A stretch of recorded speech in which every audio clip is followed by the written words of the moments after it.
Truffles. I want you to picture the pain of a parent that loses a child.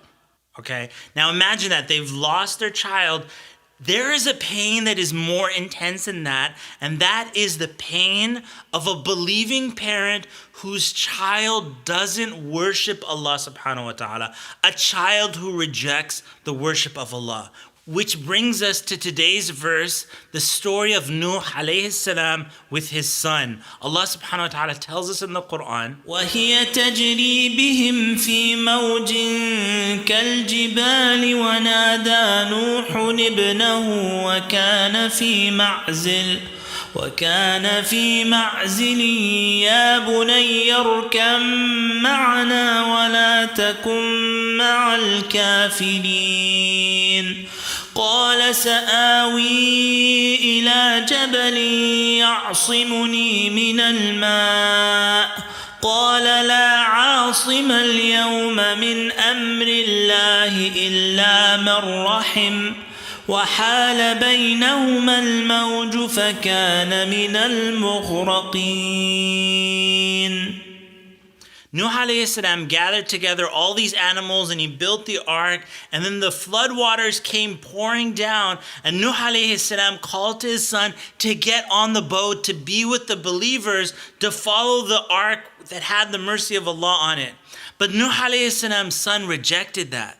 He said to his father that I'm just going to find a mountain that the rainwater can't reach.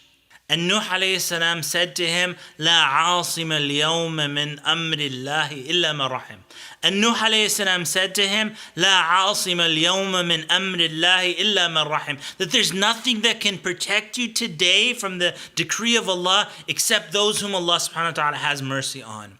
And then the wave came between them, and Nuh's son was one of those who were drowned.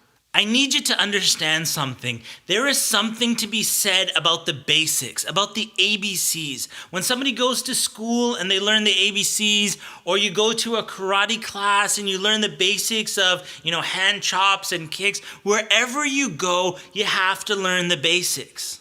Now, when it comes to our youth or anybody at whatever age, whenever they're coming back to the deen, sometimes they get thrown into the deep waters. They get thrown into the deep waters without learning the basics, without somebody teaching them the basics, or without a proper, creatively innovative way for those basics to be ingrained in our youth or these newcomers again and again and again. Every so often, or whenever somebody's ready to learn it, it needs to start again fresh from the beginning.